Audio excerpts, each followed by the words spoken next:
1 நாளாகவும் 28:9. என் குமாரனாகிய சாலமோனே, உன் பிதாவின் தேவனை அறிந்து அவரை உத்தம இருதயத்தோடும் உற்சாகமான மனதோடும் சேவி. கர்த்தர் எல்லா இருதயங்களையும் ஆராய்ந்து நினைவுகளின் தோற்றங்களை எல்லாம் அறிகிறார். நீ அவரை தேடினால் உனக்கு தென்படுவார். நீ அவரை விட்டுவிட்டால் அவர் உன்னை என்றென்றைக்கும் கைவிடுவார். தகப்பன் தனக்கு அப்புறம் தான் பிள்ளை தேவாலயத்தை கட்ட போகிறோம். தேவாலயத்துக்கு தேவையான எல்லாத்தையும் எடுத்து வச்சிருக்கேன்னு சொல்லி 20ஆம் வசனத்தில் சொல்லுகிறார். அது சொல்லும்போது நீ கட்டுவ, அது கத்தவங்க கூட இருப்பார், தேவனுடைய பிரசனம் கூட இருக்கின்றார். இதில் பார்த்தீங்கன்னா ஒரு 7 விஷயங்கள் எங்க சொல்றார். அது ஒரே ஒரு வசனத்தில் 7 விஷயம். முதலாவது காரியம், உன் தேவனாகிய கர்த்தரை அறிந்து கொள். உன் தேவன் யார்? நிறைய பேர் தேவனை தொழுது கொள்றாங்க, அந்த தேவன் யாருன்னே தெரியல. ரட்சிக்கப்பட்டிருக்கிறாங்க, பல வருஷங்களா சபையில் இருக்கிறாங்க, இயேசுவைத்தான் தன் தெய்வமாய் கொண்டிருக்கிறார்கள், இயேசுவைத்தான் ஆராதிக்கிறார்கள். அவர்கள் கரெக்டாக சபைக்கு போவாங்க, கரெக்டாக காணிக்கை கொடுப்பாங்க, கரெக்டாக எல்லா கூட்டங்களும் மிஸ் பண்ணாமல் கரெக்டாக பண்ணுவாங்க, எல்லாம் இருக்கும். ஆனால் தேவனை அறிந்திருக்கிறார்களா அப்படின்னு கேட்டீங்கன்னா நிறைய சமயத்தில் அவங்க தேவன் யார் என்று தெரியுமா அப்படிங்கிறது தெரியாது. ஃப்ரெண்டை பற்றி கேளுங்க, என் ஃப்ரெண்டை பற்றி எனக்கு தெரியுங்க, அவர் நல்லவர். இல்லை இவரை பாருங்க ரொம்ப மோசமான ஆள், பக்கத்தில் போய் தூரத்தில் இருந்துட்டோம், குத்து மதிப்ப சில ஆட்களை பற்றி சில ஒப்பீனியனை சொல்லுவாங்க, அவர் ரொம்ப மோசம் அப்படின்னு. ஏன்னா நிறைய பேர் அப்படி சொல்லியிருக்கிறாங்க. அநேக பிரசங்கங்களை கேட்டிருக்கிறார்கள், அதன் மூலமாய் தேவன் யார் என்று கொஞ்சம் தெரியும். தெரிகிறது வேற, அறிகிறது வேற. தெரியுங்கிறது என்னன்னா நாலேஜ். ஐ நோ அப்படின்னு சொன்னா நாலேஜ். ஐ அக்வைண்டட் அப்படின்னா நான் அவரோடு உறவாடி பழகி ஐக்கியப்பட்டு அறிந்து அவரோடு கூட நான் ஒன்றாய் கலந்துருக்கிறேன். என்னோட பெஸ்ட் ஃப்ரெண்டு, நான் சொல்றேன், உங்க லைஃப்ல உங்களுக்கு பெஸ்ட் ஃப்ரெண்டுன்னு சில ஆட்களை கைவிட்டு இருந்தாலும் கூட அவர்களுக்குள்ளும் இருக்கிற ரகசியம் உங்களுக்கு தெரியாது. அவங்க பாதி சொல்லி மீதி சொல்லாமல் இருப்பாங்க, இல்லை அவங்களுக்குன்னு ஒரு ரிசர்வ்டு ஏரியா வச்சிருப்பாங்க. ஆனா இயேசு என்ன சொல்றாரு, நான் உங்களை நண்பர்கள் சிநேகிதர்கள் என்று சொன்னேன். ஏன்னா எனக்கு தெரிஞ்ச ஒன்றை கூட உங்களுக்கு மறைக்கிறேன், எல்லாம் என் பிதாவிடத்தில் நான் கேள்விப்பட்ட அனைத்தையும் உங்களுக்கு அறிவித்தேங்கிறார். அப்படின்னா இந்த ஃப்ரெண்ட் எப்படிப்பட்ட ஃப்ரெண்டுன்னா, நிறைய பேருக்கு என்னன்னா தேவனை ஃப்ரெண்டுன்னு சொல்ல தெரியும், இயேசுவை ஏன்னா இயேசு ஃப்ரெண்டு. நிறைய பேர் என்ன சொல்றாங்க, ஐ டூட் மை ஃப்ரெண்ட், ஃப்ரெண்டு சொல்லிக்கிறாரு. ஆனா சர்வ வல்லமையுள்ள தேவன் ஆண்டவராக இயேசு ஆராதனைக்குரியவர். யோவான் ஸ்நானகன் மார்பிலே சாய்ந்திருந்தவன், ஆனால் இயேசுவை தன்னுடைய சர்வ மகிமையிலே பார்க்கிறார். வெளிப்பட்ட விசேஷத்தை எழுதும்போது பார்க்கும்போது அரண்டு போய் சாஸ்திரங்கள் இவர் மார்பிலே சாய்ந்திருந்தோம். இந்த பூமியில மனிதனாய் உலாவின போது மார்பிலே சாய்ந்திருந்தான். ஆனால் அந்த தேவனை பார்த்தப்போ, அவர் மகிமை அடைந்த கர்த்தராய் பார்த்தப்போ, மரித்து உயிரோடு எழுந்து 7 பொற்குத்து விளக்குகள் மத்தியில் உலாவுகிறவராய் கண்ட போது, அவர் ஜனங்களை நியாயம் தீர்க்க போகிற நியாயாதிபதியாகிய ராஜாவாக இருக்கிறார் அறிந்த போது சாஸ்தாங்கமே விழுந்தான். சொல்றான், நான் தேவனை பார்க்க செத்துருவேன் பயந்தான். என் ஃப்ரெண்டை பார்த்து யாரும் செத்துருவேன் பயப்படுவாங்களா? ஆனா பயந்து நடுங்கி, அவனுக்கு தேவனை கொஞ்சம் தான் தெரியும். மாம்சத்தில் வாழ்ந்த போது இந்த மகத்துவமான தேவன் மனிதனாய் உலாவின போது கொஞ்சம் தான் அந்த யோவான் ஸ்நானகனுக்கு தெரியும். இயேசுவுக்கு அன்பான சீசன் பேர் பற்றவன், மார்பில சாய்ந்திருந்தவன். ஆனால் அவனை தேவனை முழுமையான தன்மையோடு அறிந்த போது சாஸ்தாங்கமாய் விழுந்து பணிந்து கொண்டார். வாலிப பிள்ளைகளுக்கும் சரி, பெரியவங்களுக்கும் சரி, முதியோருக்கும் சரி, இயேசு என்ன ஃப்ரெண்டு சொல்லிக்கிறாரு, அதனால நான் ஃப்ரெண்டுன்னு தான் கூப்பிடுவேன் அப்படின்னு சொல்லிங்கன்னா ஃப்ரெண்டு கூப்பிட்டுக்க, தப்பு இல்லை. ஆனா மறக்காதீங்க, அவர் சர்வ வல்லமையுள்ள தேவன். அவர் தேவன் என்கிற ஸ்தானத்துக்கு ஒரு சதவீதம் கூட குறைக்க முடியாது.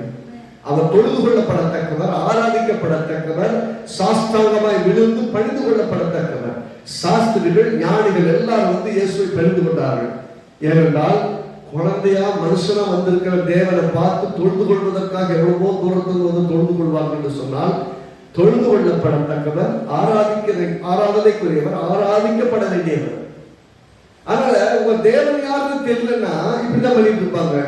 ஃப்ரெண்ட், அப்பா என்னோட ஃப்ரெண்டு வாங்கப்பா. ஆனா ஆவியானவர் இருக்காரு பாருங்க, மெய்யாகவே தேவன். அவர் எப்படின்னா உங்களுக்குள்ள இருந்துட்டு உங்களுக்கு உதவி செய்கிற ஹெல்பர். அவர் வேலை வாங்கலாமா?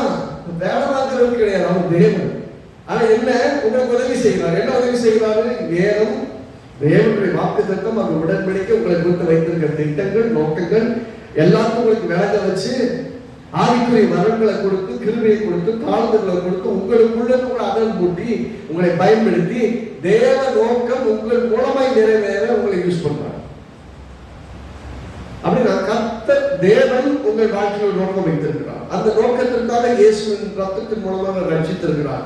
இயேசுவின் ரத்தத்தின் மூலமாக ரட்சித்தவர் அவருடைய ஆவியை அனுப்பி இருக்கிறார் உள்ள. இப்ப ஆவியாளர் வந்து உள்ள குடியிருக்கிறார். எதுக்கு? தேவ நோக்கம் உங்களுக்குள்ளும் உங்கள் மூலமாகவும் நிறைவேற உங்களுக்கு உதவி செய்வதற்காக, சத்தியத்தை அறியும்படியாக, தேவனை அறியும்படியாக, உங்களையே நீங்கள் அறியும்படியாக உங்களுக்கு உதவி செய்வதற்காக. நிறைய சமயத்தில் பரிசுத்த ஆவியானவரை அண்டர் எஸ்டிமேட் பண்ணிடுறாங்க. உள்ள இருக்கிறாரு, ஆனா அவரை பற்றி சரியா தெரியுது இல்ல. அதுவும் பிரச்சனை தான். நீ யோசிங்க, தான் பிள்ளைக்கு நான் சொல்றேன், உங்க குழந்தைகளுக்கு நீங்கள் கொடுக்கிற மிகப்பெரிய கிஃப்ட்னா, நீங்க சின்னவங்கள பெரியவங்க, உங்க பிள்ளைகளுக்கு நீங்கள் கொடுக்கக்கூடிய மிகப்பெரிய கிஃப்ட்னா ஒண்ணு என்ன தெரியுமா? ஆவியானவரோட உறவாடு. ஆவியானோட உறவாட ஆரம்பிச்சிட்டாங்கன்னா அவங்களை கரெக்டாக நடத்த ஆரம்பிச்சிடுவாங்க. இன்னும் ஜெபம் பண்ண ஆரம்பிக்க ஆண்டவரே, நான் சொல்றேன், நீங்க ரட்சிக்கப்பட்டோம். ஆவியானவர் வந்து இந்த சத்தியத்தை வளர்த்து பண்ணார். இயேசுதான் ஆண்டவர், நமக்காக மறித்தவர் அவர் தான் சொல்லி நமக்கு நம்மளை கன்வின்ஸ் பண்ணதுனாலதான். இது மனுஷன் சொல்றதுனால பண்ணல. எந்த மனுஷனையும் மாற்ற முடியாது. உலகம் சொல்ற மாதிரி மதம் மாற்றத்துக்குலாம் சாட்சியம் கிடையாது. இது மதத்தை மாற்றுறது கிடையாது. ஒரு மனிதன் மெய்யாகவே நான் பாவி என்று உணர்ந்து ஆண்டவராகிய இயேசுவின் ரத்தம் தான் என் பாவத்தை கழுவ முடியும் என்று நிச்சயித்து அவர் கையிலே தன் வாழ்க்கையை அர்ப்பணித்து அவன் புரிஞ்சுக்கிட்டு அவன் ரட்சிக்கு ஒப்பு கொடுத்து இயேசுவை என் உள்ளத்துல பார்த்து சொல்லாம நடக்கிற விஷயமே கிடையாது. ஒருவேளை அப்படி மாத்திரங்கன்னா அவங்க கர்த்தருக்குள்ள நிலைக்கவும் மாட்டாங்க, கர்த்தருக்குள்ள வாழவும் மாட்டாங்க, ஓடி போயிடுவாங்க. ரொம்ப சீக்கிரமா ஓடி போயிடும். உண்மையான மனம் திருப்பதலோடு வந்தவர்கள் மட்டும்தான் கர்த்தரோடு கூட நடப்பாங்க. இங்க முதல் காரியம் பிள்ளைக்கு சொல்றாரு, உன் தேவனாகிய கர்த்தர் யாருன்னு தெரிஞ்சுக்கணும். நான் ஆராதிக்கிற தேவன் யார் என்று தெரிந்து கொள். என் தேவனாகிய கர்த்தரோடு இருப்பான்னு சொல்லிக்கிறார். இவங்க சொல்றாரு, நீ பலம் கொண்டு தைரியமாயிருந்து இதை நடப்பி, நீ பயப்படாமல் கலக்காமல் இருந்து தேவனாகிய கர்த்தர் என்னும் என் தேவன் உன்னோட இருப்பார். என் கூட ஒரு தேவன் இருந்தார், அந்த தேவன் தான் உங்க கூட இருப்பார். அந்த தேவன் எப்படிப்பட்டவனுக்கு தெரிஞ்சு உண்டு. இல்ல இந்த நாலேஜ் சொல்லும் போது சில விஷயங்கள் இருக்கு. முதல்ல பார்த்தீங்கன்னா பர்சனல் நாலேஜ். எனக்கு தனிப்பட்ட விதத்தில் தேவன் தெரியும். Do you really know your God who he is? உங்கள் தேவன் யார் என்று உங்களுக்கு தெரியுமா? நீங்க நினைக்கிற மாதிரி ஏதோ உங்க தேவைகளுக்கு வந்து சப்ளை பண்ணிட்டு போற வேலைக்காரர் அல்லாதவர் உங்களை கொண்டு இந்த உலகத்தை அசைக்க விரும்புகிற சந்தர்ப்பம். நீங்க வேலை ஒரு வேலை வீக்கா இருக்கலாம், அல்லது பலம் இல்லாதவர்களா இருக்கலாம், ஞானம் இல்லாதவர்களா இருக்கலாம், கல்வி அறிவு இல்லாதவர்களா இருக்கலாம், அல்லது மிகப்பெரிய படிப்பு உள்ளவரா, மிகப்பெரிய உயர்ந்த ஸ்தானம் உடையவரா, உங்களால் எல்லாவற்றையும் செய்ய முடியும் என்ற ஸ்தானத்தில் இருக்கக்கூடியவர்களா இருக்கலாம். ஆனால் கர்த்தருடைய உதவி இல்லாமல் நீங்கள் ஒன்றும் செய்ய முடியாது. தனிப்பட்ட அறிவு, அடுத்து பர்சனல் இன்வால்வ்மெண்ட். இந்த தேவனை அறிந்து கொள்வதற்கான இன்வால்வ்மெண்ட். நீங்க எப்படி உங்களை முயற்சி எடுக்கிறீங்க? தேவனை ஆராதிக்கிறீங்க, ஆராதனை ஸ்தலத்துக்கு வர்றீங்க, சத்தியத்தை கேட்குறீங்க, தேவனுடைய ஜனங்கள் கூடி ஜெபிக்க வர்ற இடத்துல கூடி வர்றீங்க, அதுல தேவனை அறிந்து கொள்றீங்க. நீ தனிப்பட்ட நேரத்தில் ஜெபம் பண்றீங்க, வேதத்தை வாசிக்கிறீங்க, தேவனை அறிந்து கொள்ளும்படியாக அவரிடத்துல உதவியை, பரிசுத்தாவின் இடத்துல உதவியை கேட்கிறீங்க. அப்படி உங்கள் நேரத்தை அதுக்காக செலவழித்து ஈடுபடுகிறீர்கள். நான் சொல்றேன், யார் ஒருத்தர் ஆராதனையில பங்கடையாத ஜெப கூடுகை மற்ற மாதிரி விஷயங்கள் எல்லாம் மிஸ் பண்றாங்களோ அவங்களால கர்த்தரை முழுமையாக அறிந்து கொள்வதற்கு தடையாது. ஏன்னா உங்களுடைய தனிப்பட்ட ஜெப நேரங்கள் நிறைய ஜெபம் பண்ணுவீங்க, நல்லது. தனிப்பட்ட ஆராதனை நேரங்கள் நல்லது. ஆனால் தேவனை அறிந்து கொள்வதற்கு ஒவ்வொருத்தருடைய வாழ்க்கையை சாட்சி சொல்றாங்க. சாட்சி எதுக்கு சொல்றாங்கன்னா, கர்த்தர் அவர்களுக்கு எவ்வளவு நன்மைகளை செய்திருக்காருன்னா, என் தேவன் அப்படிப்பட்ட தேவன். வேதம் முழுவதும் அற்புதங்கள் எழுதியிருக்காரு. எதுக்கு? இந்த தேவன் தான் என் தேவன், அவர்களுக்கு எல்லாருக்கும் செய்திருப்பாரானால் உங்களுக்கும் செய்வார். அவங்களுக்கெல்லாம் கூட நன்மை செய்திருப்பார்னா உங்களுக்கு செய்வார். அந்த நிச்சயம், அந்த நம்பிக்கை, அந்த தைரியம், அந்த வாஞ்ச. அப்ப பர்சனலா நீங்க தேவனோடு இன்வால்வ் ஆகணும். எப்படி? ஜெபத்தின் மூலமா, தேவனோடு நீங்கள் பேசுவதன் மூலமா. ஜெபம் என்ன? தேவனோடு நீங்க பேசுறது. வேதத்தை வாசிப்பதினால் அப்படின்னா தேவன் உங்களோடு வேதத்தின் மூலமாய் பேசுகிறார். ஜெபிக்கும் போது பேசுகிறார், ஆராதிக்கும் போது பேசுகிறார். ஆவியானவர் உள்ளுக்குள்ள ஒரு பெரிய அங்கேஷன், ஒரு பெரிய நிச்சயத்தை உள்ளத்தை கொடுப்பார். ஜெபம் பண்ணும்போது, ஆராதிக்கும் போது ஒரு பெரிய நிச்சயத்தை கொடுப்பார். சூழ்நிலை எல்லாம் இருக்கும், உள்ள சொல்லுவாரு, பயப்படாத கூட இருக்கிறார், எல்லாத்தையும் ஜெயிச்சுட்டு போயிருக்காரு. நடக்கிறத பார்த்து ஆப்போசிட்டா இருக்கும், ஆனா அவர் கூட இருந்து சொல்லுவாரு, இல்லப்பா நான் கூட இருக்கேன், இதெல்லாம் கடந்துடலாம். நல்லா கவனிக்கணும். பர்சனல் இன்வால்வ்மெண்ட் ஆகும் போது மற்றவங்களுடைய உதவி அல்ல, உங்களுடைய. உங்களுக்கு தலைவலின்னா நீங்க தான் மாத்திரை போடணும், நீங்க தான் ட்ரீட்மெண்ட் பார்க்கணும், நீங்க தான் மருத்துவம் சாப்பிடணும். உங்க தலைவலியை நீங்க தான் சரி பண்ணிக்கணும். இதுக்கு என்ன பண்ண முடியாது? எல்லாருக்கும் போய் எனக்கு தலைவலிங்க சொல்லிட்டு அலையிற முடியாது. ஆனா உங்களுக்காக ஜெபிக்கக்கூடிய ஒரு க்ளோஸ்டு சர்க்கிள் எப்பயுமே வச்சுக்கணும். ஒரு closed circle, those who really pray for you, அது ரொம்ப முக்கியம். அதே மாதிரி தேவனுடைய ஆலயத்துல, தேவனுடைய சபையில ஆராய்ச்சி எனக்கு சம்பந்தம் மேல நான் பாட்டுக்கு வந்துட்டு நான் பாட்டுக்கு போயிட்டேன் அப்படி இல்லை. ஒரு பெரிய ஐக்கியம் இருக்கணும். சபை என்பது ஒரு ஐக்கியம், அது ஐக்கியத்துக்கான இடம். அதே மாதிரி ஒரு கம்யூனிட்டி. ஒரு சில இடத்துல கூடி ஜெபம் பண்றதுக்காக கூடுவாங்க, அது ஒரு கம்யூனிட்டி.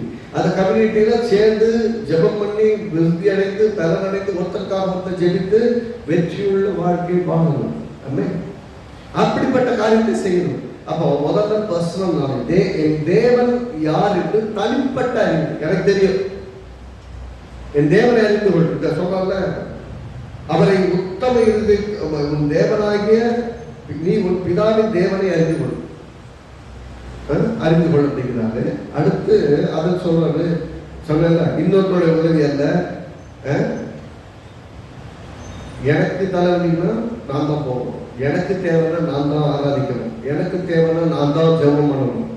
எனக்கு சுத்திரு ஜெபம் பண்ற எல்லாருடைய ஜெபத்தை விட என்னுடைய ஜெபம் மிக வல்லமை உள்ளது. ஏன் என்னுடைய ஜெபம் ரொம்ப வல்லமை உள்ளது? ஏன்னா நான் தான் அந்த பாதையில போறேன். உங்களுக்கு தலைவலின்னு சொன்னீங்கன்னா எல்லாருக்கும் அந்த தலைவலியோட தீவிரம் புரியாது. உங்களுக்கு வயிற்று வலின்னு சொன்னா மக்களுக்கு புரியாது. அதனால பழமொழியே சொல்லுவாங்க, தலைவலியோ வயிற்று வலியோ தனக்கு தான் தெரியும். என்ன பெருசா தலைவலிப்பாங்க வந்தவங்களுக்கு தான் தெரியும். சசமெல்லாம் பார்த்தீங்கன்னா தலைவலியெல்லாம் வந்துருச்சுன்னா அதுக்கு சொல்லுவோம், வார்த்தையினால் விவரிக்க முடியாத கோபம். ஒரு சின்ன ஒரு குண்டூசி விழுந்தா கூட ஏதோ பாளையத்தில் தலைவர் சொன்னார். ஏன் அப்படின்னா சசக்கு தலைவலி அப்படித்தான். நான் ஆசீர்வதிக்கப்பட வேண்டும் என்றால் நான் தேவனை தேட வேண்டும், நான் தேவனை ஆராதிக்க வேண்டும், நான் தேவ சமூகத்தில் காணப்பட வேண்டும், தேவனோடு உறவு கொள்ள வேண்டும். நான் தேவனுடைய சித்தத்தை செய்வதற்காக எனக்கு யாரோ ஜெபம் பண்றதில்ல, நான் தேவனோடு ஐக்கியப்பட்டு நான் பர்சனலா இன்வால்வ் ஆகி தேவனோடு உறவு கொண்டு தேவனுடைய கிருபைக்குள்ள நான் பலம் அடையணும். அப்படி அதே போல பர்சனல் டைம் வித் காட், தேவனோட தனிப்பட்ட ஜெப நேரம், தனிப்பட்ட உறவு. நான் சொல்றேங்க, உங்க நண்பர் இருக்கிறாரு, ஒருத்தரோட ஃப்ரெண்டுன்னு சொல்றீங்க. அவங்க நண்பர் எப்படி என் ஃப்ரெண்டு எனக்கு நல்லா தெரியும் எப்படி சொல்றீங்க? அவரோட அதிகமான தனிப்பட்ட நேரத்தை செலவழித்து அறிந்து புரிந்து அப்புறம் தான் சொல்றீங்க அவரை பற்றி தெரியும், அவங்க நல்லவர், அவங்கள பற்றி தெரியும் ரொம்ப மோசமான ஆளு, அவங்கள பற்றி தெரியும் சரியில்லைங்க அப்படின்னு சில வார்த்தைகளை சொல்றீங்க. எப்படி சொல்றீங்க? ஏன்னா அவரோடு நீங்கள் பழகுறதுக்கு நேரம் எடுத்திருக்கிறீர்கள். நான் சொல்றேன், நீங்க தேவனோடு நேரம் எடுத்து செலவழித்து அவரோட உறவாட விட்டார் அவர் யார் உங்களுக்கு தெரியவே தெரியாது. Personal time with God is always matters. அப்ப தேவனோட தனிப்பட்ட நேரம் எடுக்காமல் அவர் அறிந்து கொள்ள முடியாது, புரிந்து கொள்ள முடியாது.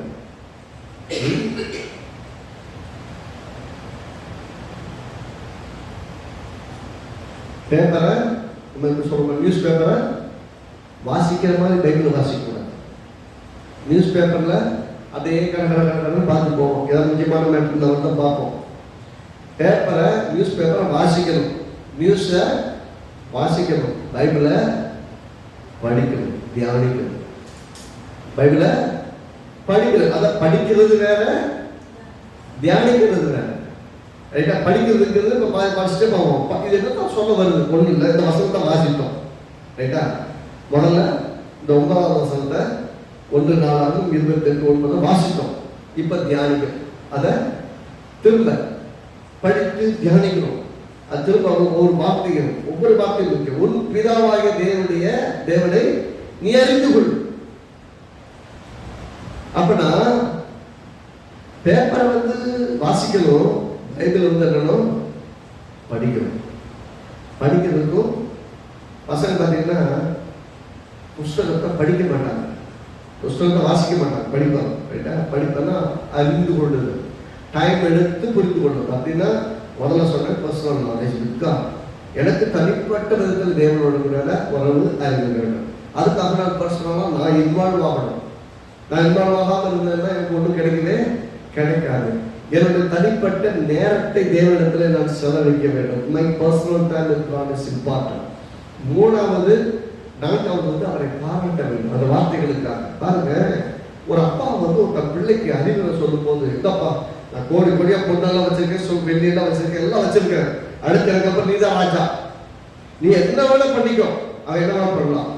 ஆனா அப்படி சொல்லாம அவர் சொல்றது எல்லாத்தையும் எனக்கு கொடுத்து எங்க அப்பாவை நீ தெரிஞ்சு எனக்கு கொடுத்தவரை நல்லா பாக்குறேன். ரொம்ப அருமையா சொல்றாங்க. அந்த 1:28 பின்பகுதியில் பாருங்க எப்படி சொல்றாரு.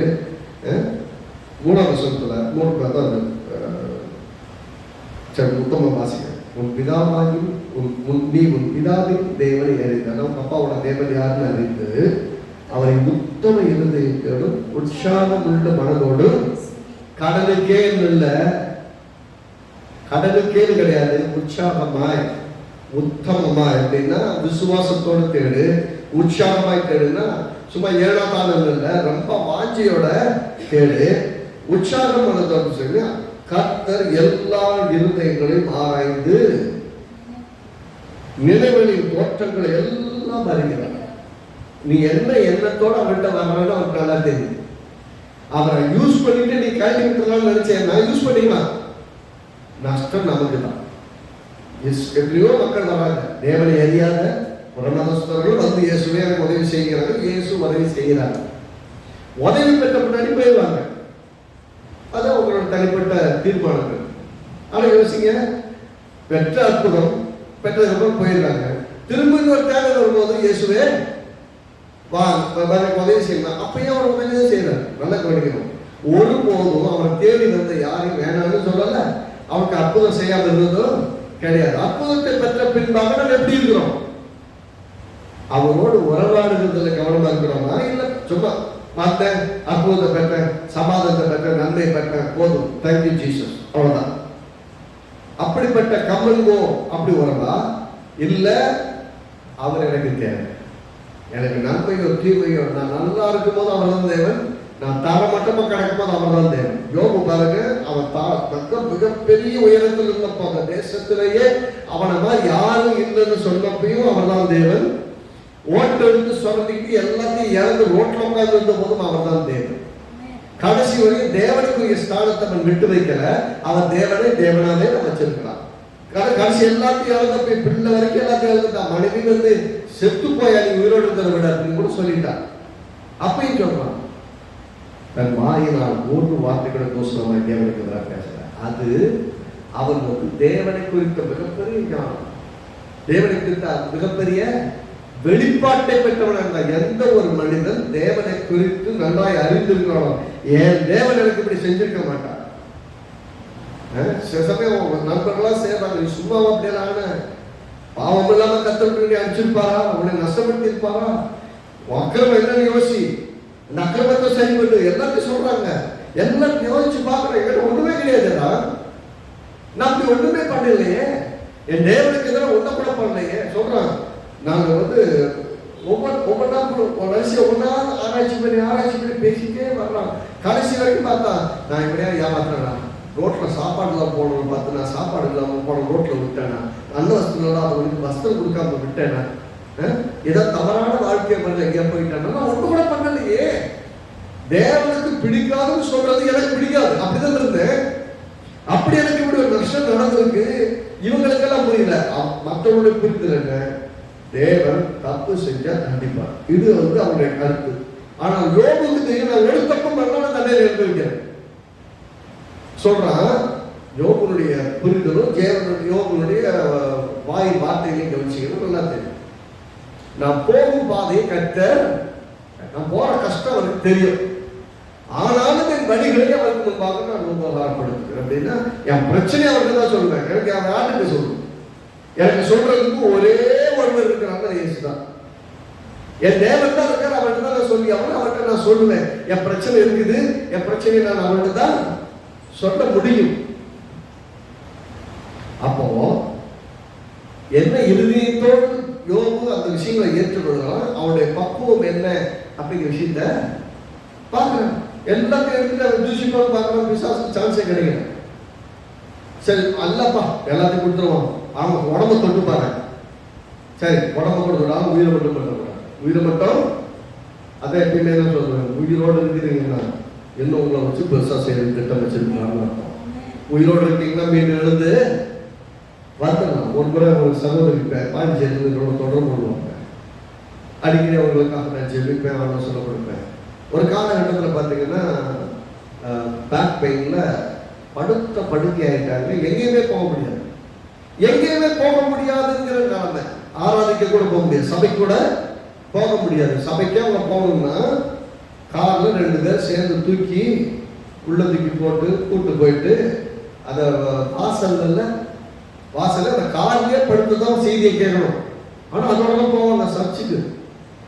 சொல்லுவாங்க, என் லைஃபை புரிஞ்சு போயிட்ட மாதிரி இருக்கு பாஸ்டர் அப்படிம்பாங்க. நான் சொல்லுவேன், இல்லைங்க, கர்த்தர் உங்களுக்கு எழுந்து மீண்டும் நடக்கும்ப்பா. மீண்டும் எழுந்து நீங்கள் சாட்சியாக இருப்பீங்க. மீண்டும் நீங்கள் செய்கிற ஊழியத்தை மீண்டும் தொடர்ந்து செய்வீங்க.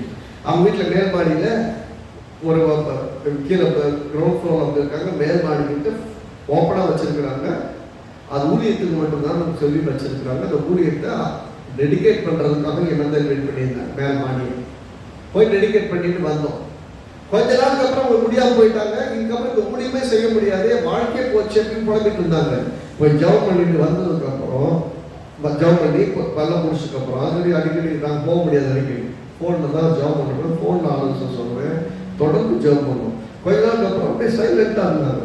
அப்புறம் திரும்ப ஒரு நாள் தொடர்பு பண்ணி பார்ப்போம். பாஸ்டர் சுத்தமாக சுகமாயிடுச்சு, நான் நல்லா இருக்கேன். பழையபடி நான் ஊழியத்தை ஆரம்பிக்க போகிறேன், அது வர மாதத்தில் ஆரம்பிக்க போகிறேன். நீங்கள் திரும்ப ரீடெடிகேட் பண்ணி ஆரம்பிச்சிடுங்க. திரும்பவும் போய் அதே இடத்துல அந்த மீட்டிங்கை திரும்ப ஆரம்பிச்சு வச்சுருவாங்க. இன்னைக்கும் அவர் கர்த்தருக்காக வைராக்கியமாக அவங்க படுத்த படுக்க இருந்தப்போ அவங்க நிறைவேறின அவ்வளோதான் முடிஞ்சு போச்சு. பேக் பெயினை எந்திரிக்க முடியாது, அசைய முடியாது.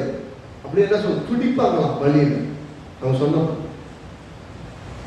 அப்பையும் கர்த்தர் உத்தமமாக பின்பற்றாங்க. அதுக்கு யாராவது நம்ம நல்லா இருக்கும் போது மட்டும் கர்த்தர் உத்தமமாக இருக்கிறதுல நமக்கு ஒன்றுமே முடியலைங்கும் போது இருந்தான். என்னன்னா அந்த காலகட்டங்கள் கர்த்தர் நான் யார் என்கிற விஷயத்தை நமக்கு காண்பிக்க பார்ப்பார், நமக்கு காண்பிக்க பார்ப்பார், நமக்கு அறிய பார்ப்பார். அப்படின்னு அர்த்தம்னா நாம் போகிற பாதை கர்த்தர் அறிந்திருக்கிறார். அவர் தெரியாமலும் போகல, ஆனால் நம்முடைய பிரச்சனையை அவர்கிட்ட தான் சொல்ல முடியும். சொல்றதுக்கு ஒரே இடம் தான். அவர்கிட்ட சொன்னா கண்டிப்பா பதில் செய்வார். நீங்க செய்யும் போது பாருங்க, உங்க பிரச்சனைலாம் சொல்லும் போது எதையெல்லாம் நீங்க மறக்கக்கூடாதுன்னா அவர் செய்த நன்மைகளை குறித்த பாராட்டுதல் இருக்கும். சொன்ன personal knowledge, personal involvement, personal time, தனிப்பட்ட அறிவு, தனிப்பட்ட பர்சனல் இன்வால்வ்மெண்ட் ஈடுபாடு, அப்புறம் தனிப்பட்ட நேரம், தேவனை ஆராதிக்கிறதுக்கு, தேவனை தேடுவதற்கு, தேவனுடைய ஜனங்களோடு உறவை சேர்ந்து ஆராதிப்பதற்கு தனிப்பட்ட ஜப நேரம், எல்லாத்தையும் நேரம் வைத்திருக்கணும். நாங்கள் பாராட்டணும். எது பாராட்டணும்? கர்த்தர் செய்த சகல உபகாரங்களை மறவாங்க. நான் என்ன சொல்றேன்னா, இதுவரை உங்களுக்கு இதெல்லாம் செய்திருக்கிறார்னா இல்லை, இதையெல்லாம் செய்வார். இதுவரை காப்பாற்றுவாங்க, இன்னும் காப்பாற்றுவார். அப்படின்னா நீங்கள் வந்த படிக்கட்டுகள் எதற்கு அடையாளம்னா, இதுவரைக்கும் உயர வருவதற்கு தேவன் அந்த ஏணியை படிக்கட்டை உங்களுக்கு ஏற்படுத்தினாரே, அந்த தேவன் தான் இன்னைக்கு உங்களோடு இருக்கிறார். ஒருவேளை நீங்க ஏற முடியாத நிலைமையில் இருந்தாலும் ஏறுவதற்கு தேவையான பலனை கொடுப்பார். ஆனால் செய்த நன்மைகளுக்கு நன்றி சொல்ல முடியாதவர்கள் பெற்றுக்கொள்ள போகிற நன்மைகளுக்கு பாத்திரமாக இருக்க முடியாது. அப்படிதானே? கர்த்தர் செஞ்ச நன்மையை மறந்து போறவங்க கர்த்தருடைய ஆசீர்வாதத்தை எப்படி பெற்றுக்கொள்ள முடியும்? இஸ்ரவேல் ஜனங்களுடைய பிரச்சனை என்ன? எகிப்துல 10 வாதைகளை கொடுத்து அங்கிருந்து வெளியே கொண்டு வந்தார். ஆனா வெளியில வந்து கொஞ்ச நாள் கூட ஆகல, தண்ணிக்கு சட்டை தேவனுக்கு முறுமுறுத்தார். அதுக்கப்புறம் பானத்து மண்ணா வந்தது, தண்ணீரை கசப்பான தண்ணீர் மதுரமான தண்ணீராக கற்பானத்துக்கு தண்ணீர் வர பண்ணினாரு, அற்புதங்கள் அடையாளங்களை செஞ்சாரு, ஒண்ணுக்கு வழியெல்லாம் கட்ட பாதுகாத்தார். ஆனா ரொம்ப சீக்கிரமாய் வெகு சீக்கிரமாய் தங்கள் தேவனாகிய கர்த்தரை மறந்தார். வனாந்தரத்தில் நடந்து வந்துட்டு இருக்கும் போதே அத்தனை அற்புதங்களை செய்து காப்பாற்றி வந்த தேவனை மறந்து ஒரு கட்டுப்பட்டை செய்து கொண்டு அதற்கு ஒரு உருவத்தை செய்து அதை வளர்க்க ஆரம்பிச்சாங்க. தேவன் தான் அற்புதம் செஞ்சு கூட்டு வந்திருக்கிறாங்க. வாக்குத்தத்தம் பண்ணப்பட்ட ஆபிரகாமுடைய சந்ததி, வாக்குத்தத்தத்தின் சந்ததி. ஆனா இன்னைக்கு தன்னை நடத்தி கொண்டு வந்தது இதுதான். ஏன்னா 400 வருஷம் ஒரு பழகி போச்சு. அடிமையாக இருந்த ஒரு தேசத்துல ஒரு வாழ்க்கை முறை பழகி போச்சு. அந்த வாழ்க்கை முறை என்ன? அவர்கள் எல்லாரும் தங்களுக்கு ஒரு தெய்வத்தை வைத்து வணங்குகிறார்கள். நானும் ஒரு தெய்வத்தை வைத்து வணங்குறேன்னு உருவாக்கிட்டாங்க. இவங்களுக்கு என்ன புரியுதுன்னா, தேவன் என்ன சொல்லிக்கிறாரு? இவர்கள் இப்படிலாம் பண்ணதுக்கு அப்புறம் தான் 10 கட்டளை அங்கிருந்து வாங்கிக்கிறாங்க. அது முதல் கட்டளை என்ன? உன் தேவனாகிய கர்த்தர் ஒருவரே தேவன். அவருக்கு எதிராக வானத்திலும் பூமியில் எதிரில் இருக்கிற ஒருவருக்கு ஒப்பாக ஒன்றை செய்யாதன்னு சொன்னார். அதான் கட்டளை. ஆனா தன் சொந்த கையால் தேவன் எழுதி கொடுத்த கட்டளைகளை ஈஸியா விட்டுட்டு அவங்களுக்கு ஒரு உண்டாக்கிட்டு இதுதான் எங்களை வணங்கி உருவாக்கிச்சுன்னா அவன் வணங்குறாங்க. யோசிச்சு பாருங்க, இவங்க கையில உருவாக்கிட்டு இதுதான் என்னை வழி நடத்தி வந்ததுன்னு அவ்வளவு அற்புதங்களை பார்த்தவங்க வணங்குறாங்கன்னா இதை விட ஒரு என்ன சொல்றது, புத்திசாலித்தனமான ஒரு தீர்மானம் செயல் என்ன இருக்குன்னு சொல்றது. அப்படின்னு என்ன அர்த்தம்? தன் தேவன் யார் என்று அறியவில்லை. தனக்கு செய்த இத்தனை அற்புதங்கள் எப்படி செய்தார் என்பதை மறந்து போயிட்டாங்க. ஈஸியா மறந்துட்டாங்க. எப்போ உங்க தேவன் யாரும் தெரியலையோ, அவன் செய்த அற்புதங்கள் உங்களுக்கு விலகலையோ, நீங்க தப்பு தப்பா தான் செய்யும். அப்போ இதுவரைக்கும் பெற்ற நன்மைகளுக்கு நன்றி செஞ்சோட தாவீது பாருங்க, ஒவ்வொரு இடங்களும் என்னை கரடி கிட்ட காப்பாற்றினார், சிங்கம் கிட்ட காப்பாற்றினார், கோலியாத் கிட்ட காப்பாற்றினார், ஆகவே அப்சலோமிலிருந்து வந்து காப்பாற்றுவார், பெலிஸ்தரிலிருந்து வந்து காப்பாற்றுவார், சவுல் கிட்ட இருந்து காப்பாற்றுவார். ஒவ்வொரு முறையும் நம்பிக்கையோடு இருக்கும். ஒவ்வொரு இடத்திலும் கர்த்தர் காப்பாற்றினார். எப்பயுமே அவன் நல்லா ஒரு நன்மை கர்த்தர் செய்த நன்மையை மறக்கவே இல்லை. இதுவரை காப்பாற்றினாரோ இன்னும் காப்பாற்றுவார், இதுவரை கூட்டு வந்தவர் இன்னும் கூட்டு வருவார், இன்னும் போய் சேர்த்துருவார். அதை விசுவாசிங்க. இன்னைக்கு இருக்கிற கடினமான பாதை இல்லை. அப்படின்னா தேவன் செய்த நன்மைகளுக்கு நீங்க நன்றி சொன்னீங்கன்னா என்ன அர்த்தம்? அவர் செய்த உதவியை நீங்க மறக்கணும்னு அர்த்தம். உதவியை நீங்க மறக்கணும்னா இன்னும் உதவியை பெறுவதற்கு தகுதியுடையவர்களா இருக்கீங்கன்னு அர்த்தம். அப்ப ஸ்தோத்திரங்களை செலுத்தி ஸ்தோத்திரம் நன்றி செலுத்தணும், துதி செலுத்தணும், ஸ்தோத்திரம் செலுத்தணும். அப்போது கிருபை நம்முடைய வாழ்க்கையில பெருக ஆரம்பிக்கும். விடுதலைக்கான கிருபைய பெருக பண்ணுவார், சுகத்திற்கான கிருபைய பெருக பண்ணுவார், ஆசீர்வாதத்துக்கான கிருபைய பெருக பண்ணுவார். நான் இப்படிதான் சொல்றேன், 1000 தேவை உங்களுக்கு இருந்தாலும் அதன் மத்தியிலையும் தேவன் செய்தால் நன்மைகளுக்கு நீங்க நன்றி சொல்லுகிறவங்களா இருக்கணும். எல்லா காரியங்களுக்கும் நன்றி சொல்லிட்டு, ஆண்டவரே இந்த தேவையெல்லாம் எனக்கு இருக்குன்னு நீங்க சொன்னீங்கன்னா, இது வரைக்கும் உதவி செஞ்சீங்கப்பா, இப்பயும் செய்யுங்க, இது வரைக்கும் என்னை கைவிடல, இன்னும் கைவிட மாட்டேன்னு நம்ம நம்புறேன், எனக்கு உதவி செய்யுங்க, அப்படி செய்தீங்கன்னு நம்புறேன் ஆண்டவர்னு சொல்லி நம்பிக்கை அதிகணும். அடுத்து பார்த்தீங்கன்னா 5வதாக கீழ்ப்படிதல். கீழ்ப்படிதல் ரொம்ப முக்கியம். கர்த்தருடைய வார்த்தைக்கு நேர எதிராக பேசப்படாது.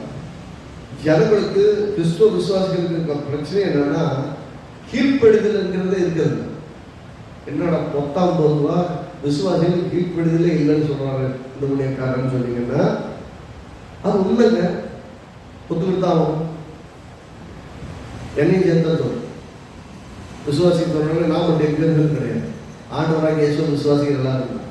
அவருடைய பார்வையின்படி ஒரு விஷயத்தை இஸ்ரவேல் ஜனங்களை பொறுத்த வரைக்கும் இஸ்ரவேல் ஜனங்களுக்கு தேவன் சொல்லும் போது, நான் உங்களுக்கு பார்த்து வைத்தது நலமும் விசாலமுமான பாலும் தேனும் ஓடுகிற தேசத்தை உங்களுக்கு கொடுத்தேன். அவரை பொறுத்த வரைக்கும் நான் கொடுத்துட்டேங்கிறார். ஆனா அந்த தேசத்துக்கு போறேன்னு கிளம்புறவங்க 6 லட்சம் பேர் மனதில் செத்தே போனாங்க. எதனால? அவிசுவாசம். அப்படின்னு சொல்லுங்க. எங்க பிரச்சனை?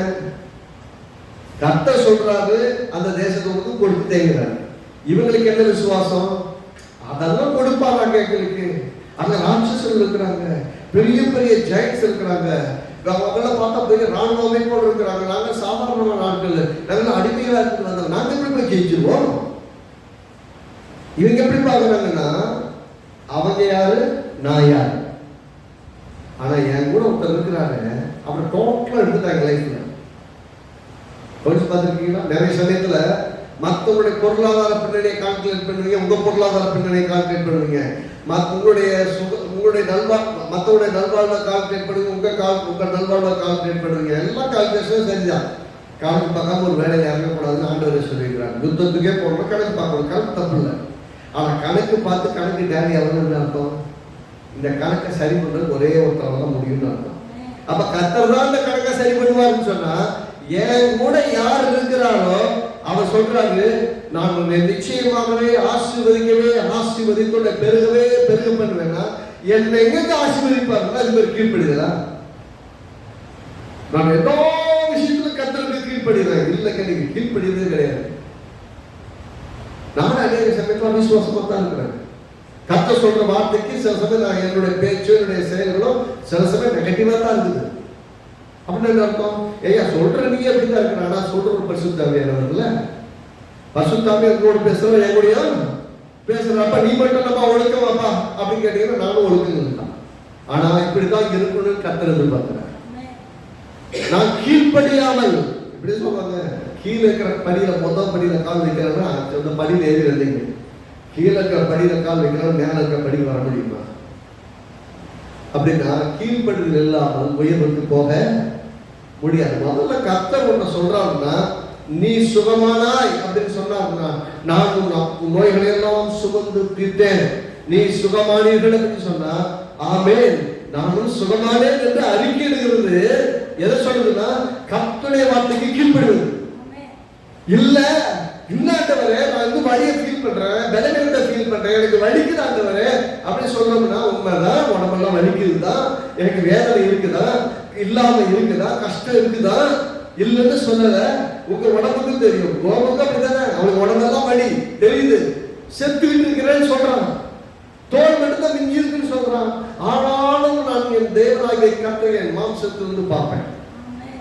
அவன் நம்பிக்கை எப்படிப்பட்டதா இருந்ததுன்னா, செத்தா கூட அவனை போய் பார்ப்பையா பாருங்க. ரொம்ப எங்க சொல்ற, கண்டிப்பா சாக விட மாட்டார். உங்க காலங்களுக்கு முன்னாடி உங்களை எடுத்துட்டு போறக்கு அவர் ரெடியா நீங்க ஃபீல் பண்றீங்களா செத்து போயிடும்னு, நீங்க தான் உங்களை செயல்படுத்தீங்கன்னா அவர் வந்து உங்களுக்குன்னு நாலு நியமித்திருக்கிறோம், அது வரைக்கும் நீங்க கிளம்ப போறதே கிடையாது, கூட்டு போறதும் கிடையாது. நீங்க உங்க உள்ளத்திலேயே ரெடி ஆயிட்டேன், கிளம்ப வேண்டியதான், போக வேண்டியதான், அகால சாதி நடக்கும், அதெல்லாம் வேற. உங்க மனதில் நிச்சயம். இப்ப கூட சொல்றேங்க, நான் ஜபம் பண்ணும்போது நான்லாம் சாதனைக்கு பல ரெடியாவே இல்லாதவர்களே சொல்லிட்டு இருக்கேன். என்னை பார்த்தா பைத்தியக்காரன் மாதிரி தெரியும். ஏன்னா செய்ய வேண்டிய வேலை நிறைய இருக்குன்னு ஆரம்பிக்க கூட இல்லை முழுசா. அதுக்கு எப்படி போயிடுறது? வேலை இருக்கட்டும், பிரச்சனைகள் இருக்கட்டும், சவால்கள் இருக்கட்டும், தேவைகள் இருக்கட்டும், எல்லாம் இருக்கட்டும். ஆனாலும் என்னை கொண்டு செய்ய விரும்பி இருக்கிற காரியங்கள் எல்லாம் நிறைவேற்றி விட்டார். இன்னைக்கே கூட நீங்க எடுத்துக்க, என்னை வச்சு நீங்க செய்யலன்னா வாழ்வதற்கான கிருபை, நல்ல சுக வாழ்வு தேவைகளை சந்தித்து அந்த எல்லைகளை சீக்கிரமாய் அடையலுக்கு உதவி செய்ய வருவார். அதான் ஜபம். அப்போ கீழ்ப்படுதல் இல்லாமல் தேவனுடைய வார்த்தைக்கு கீழ்ப்படுதல், தேவன் சொன்ன வார்த்தைக்கு கீழ்ப்படுதல். நீ சுகமானா ஆமே நான் சுகமானேன் என்பதை விசுவாசிக்கணும், அறிக்கையிடணும், செபிக்கணும். அதுக்காக நம்ம உரிமை பாராட்டி எடுத்துக்கொள்ளணும். விசுவாசத்தை திட்டிட்டு இருக்க கூடாது. விசுவாசத்துக்கு ஒரு பிரயோஜனமும் கிடையாது. சுகத்தை நீங்க எடுத்துக்கங்க. உங்களுக்கு வாக்கு தேவன் தான் கொடுத்திருக்கிறார், பிசாசு கிடையாது. பிசாச கட்டுறேன், பிசாச தோற்றுறேன், இயேசு நான் போ பிசாசு, அதெல்லாம் தேவையே கிடையாது. அவன் போ, அவன் கிடக்கிறான். நீங்க தேவனை உயர்த்தார், நீங்க தேவனுக்கு கீழ்ப்படிங்கள், பிசாசுக்கு நீ வாக்கிய தொட முடியாது, என் பிள்ளைகளை தொட முடியாது, எதிர்காலத்தை தொட முடியாது. எல்லாம் செக்யூர்டா இருக்குது. என் எல்லைகளுக்கு கர்த்தர் தம்முடைய வேலி அடைத்து வைத்திருக்கிறார். இந்த எல்லைகளுக்குள் நுழைவதற்கு யாருக்கும் நான் அனுமதி மறுக்கிறேன். இயேசுவின் ரத்தத்தை வீட்டில் தெளிக்கிறேன், என் குடும்பத்தின் மேல் தெளிக்கிறேன், பிள்ளைகள் மேல் தெளிக்கிறேன். இதெல்லாம் காக்கப்பட்டது, அரணிப்பா இருக்கிறது. இயேசு ராஜாவா இருக்கிறார். அதை நீங்க அறிக்கை செய்ய ஆரம்பிச்சா, ரத்தத்தினால் ஒரு பெரிய வேலி இருக்கும் போது அதுக்குள்ள நுழையிறதுக்கு எங்க வாய்ப்பு கிடைக்கும்? சான்ஸே கிடையாது. அவன் முன்னாடி ஓடாதீங்க. என்னை பொறுத்த வரைக்கும் ஜெபத்துல பிசாசு கான்சியஸை விட தேவனுடைய கான்சியஸ் இருக்கணும். என் தேவன் யார் என்று அறிந்து ஜெபிக்கிற ஜெபம் தான் ஒரு வெற்றியுள்ள ஜெபம். எனக்கு முன்னாடி பிசாசு இருக்கான்னு நினைச்சா உங்க புத்தி போற பிசாசு மேலதான் இருக்கும். உங்க தேவன் மறந்துடுவீங்க. யார்கிட்ட ஜெபம் பண்றீங்களோ அவரை மறந்துடுவீங்க. உங்களை பயப்படுத்துகிற பிசாசு முன்னாடி வச்சுக்கிட்டு இருப்பீங்க. அந்த ஜெபம் நிச்சயமா சக்சஸ்ஃபுல்லா இருக்காது. ஆனா உங்கள் தேவன் யார் என்று அறிந்து ஜெபிக்கிற ஜெபம் இருக்குல்ல, இல்லாண்டே நீ சர்வ வல்லமையில தேவை. உமக்கு முன்னாடி நிற்கக்கூடிய பெரிய வல்லமை, பெரிய பிசாசு, பெரிய நோய், பெரிய பொருளாதார பிரச்சனை என்ன எல்லாத்தையும் சந்திப்பீங்க. என்னை ஆசீர்வதிப்பீங்க. நான் ஆசீர்வாதமா நான் வாழ்வேங்கிறத நிச்சயமா நான் அறிந்திருக்கிறேன்னு டிக்ளேர் பண்ணுவீங்க. மெச்சிக்கொள்வது அடுத்து. ஒரு 5 நிமிஷம் எக்ஸ்ட்ரா எடுத்துங்க. மெச்சிக்கொள்வது, மெச்சிக்கொள்ளா பாராட்டுறது, பெருமைப்படுறது சொல்றதுலாம் என்னது? நம் வாழ்வில் கொடுக்கும் முக்கியத்துவத்துல, தேவன் கொடுத்த சந்தோஷத்துல அவருக்குள் சந்தோஷப்பட்டு அவருக்குள் இந்த வாழ்க்கைக்கான ஸ்தோத்திரம் என்ன உனக்குன்னு தெரிந்தெடுத்து கொண்டீங்களா, அதுக்காக ஸ்தோத்திரம். அது நன்றி செலுத்தணும் என்று இல்லை, இந்த வாழ்க்கைக்காக எனக்கு கிருபை செய்திருக்கீங்க, எனக்கு செஞ்ச நன்மைகள் நிறைய செஞ்சு என்னை இதுவரைக்கும் காப்பாத்திருக்கீங்க, ஸ்தோத்திரம் ஆண்டவரேன்னு அந்த வாழ்க்கை குறித்து மெச்சிக்கொள்வது, கர்த்தரை குறித்த வெளிச்சத்துக்காக உண்மை அறிந்து கொள்ள உதவி செய்யுங்க. கண்ணை திறந்தீங்க, நமக்கு ஸ்தோத்திரம். அதே மாதிரி தேவனோட கூட இருக்கிற ஒவ்வொரு உறவின் நேரத்திலும் நான் தேவனோட கூட சரியான இன்ட்ராக்ஷனோட சரியான உறவோடு கூட நம்ம இருக்கணும். இங்க 1:28 சொல்றாரு, அவை உத்தம இருதயத்தோடும் உற்சாகமான மனதோடும் சேவி கர்த்தர் எல்லா இருதயங்களையும் ஆராய்ந்து நிலவின் தோற்றங்களையும் அறிகிறார் அப்படி சொல்லிட்டு கடைசியாக சொல்றாரு, நீ அவரை தேடினால் உனக்கு தென்படுவார், நீ அவரை விட்டுவிட்டால் அவருடைய அவரை தேடி தேடி பார்த்தேன், ஜாமனி பார்த்தேன், ஒன்று நடக்கிறான போங்கப்பா, இந்த இயேசு வேணாம், என்ன ஒன்று வேணாம் அப்படின்னு யோசிக்க ஆரம்பிச்சிங்கன்னா தோல்வி நல்ல தோட்டத்தில் இல்லைன்னு அர்த்தம். அதே ஜெயிக்கணும்னா கர்த்தரை ஒப்பு கொடுக்கணும். உண்மையாய் வாஞ்சையாய் தேடுங்க. அவரை தேடுகளுக்கு வேதம் சொல்ல ஒரு குறைவும் இல்லை. அவரை நோக்கி பார்க்கும் பிரகாசம் அடைந்தார்கள், முகங்கள் வெக்கமடைய விட மாட்டார். ஆமென். கர்த்தரை தேடுவதற்கு வாஞ்சை கொள்வோம், கர்த்தரை நோக்கி பார்ப்போம். கர்த்தர் நல்லவராக இருக்கிறார்.